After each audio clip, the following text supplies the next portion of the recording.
When it gets down to having to use violence, then you are playing the system's game. The establishment will irritate you, pull your beard, flick your face to make you fight. Because once they've got you violent, then they know how to handle you. The only thing they don't know how to handle is non-violence and humor. I feel that non-violence, organized non-violent resistance is the most powerful weapon that oppressed people can use in breaking loose from the bondage of oppression. Right now, your anger is consuming you. Your anger is shutting down the brain God gave you. God, you know, man, you've been talking about what's going on in me since I was in high school. How the fuck do you know so much about what's going on inside me? No, I know about me. I know about this place. I know about the place you are in. What do you know about the place I'm in?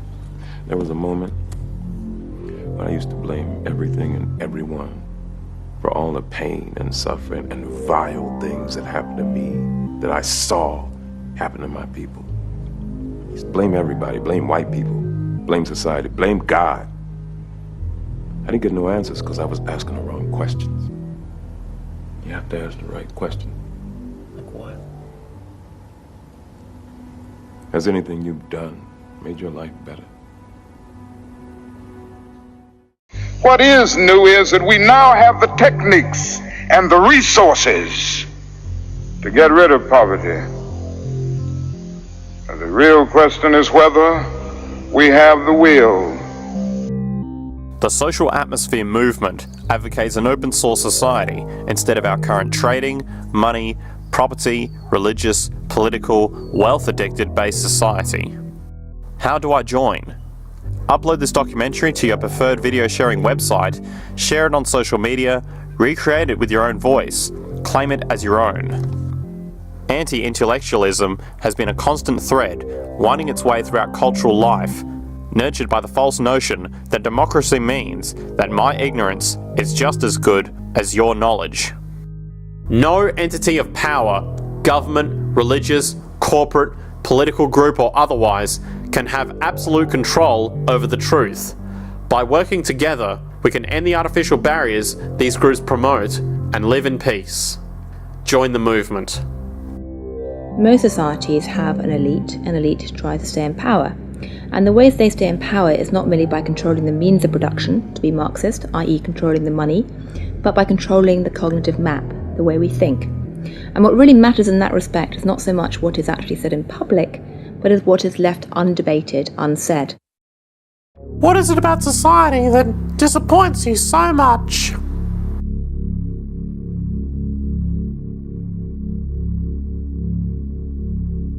Oh, I don't know.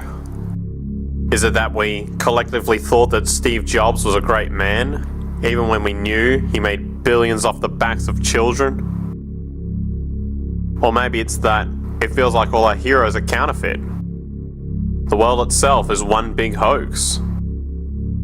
Spamming each other with our burning commentary of bullshit, masquerading as insight, our social media faking as intimacy. Or is it that we voted for this? Not with our rigged elections, but with our things, our property, our money. I'm not saying anything new, we all know why we do this. Not because Hunger Games books makes us happy, but because we want to be sedated. Because it's painful not to pretend. Because we're cowards. Fuck society. I have a thought for you. Murder is illegal. But if you take a picture of somebody committing the act of murder, they'll put you on the cover of Newsweek. You might even win a Pulitzer Prize. And yet, sex is legal. Everybody's doing it, or everybody wants to be doing it, huh? Yet you take a picture of two people in the act of sex, or just take a picture of a woman's naked body, and they'll put you in jail. Now I have a message for all you good, moral, Christian people who are complaining that breasts and vaginas are obscene. Hey, don't complain to me. Complain to the manufacturer, okay? And although Jesus told us not to judge, I know you're going to judge anyway, so judge sanely. Judge with your eyes open. What do you consider obscene? Is this obscene to you? Or perhaps that's obscene to you. Maybe this is obscene to you. But what is more obscene? This? Or this? This?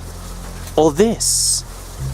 You know, politicians and demigods like to say that sexually explicit material corrupts the youth of our country, and yet they lie, cheat, and start unholy wars. Look at them, they call themselves men, they're sheep, in a herd.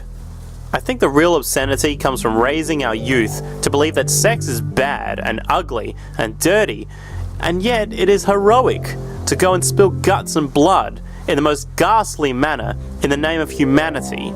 With all the taboos attached to sex, it's no wonder we have the problems we have. It's no wonder we're angry and violent and genocidal. But ask yourself the question, what is more obscene? Sex or war?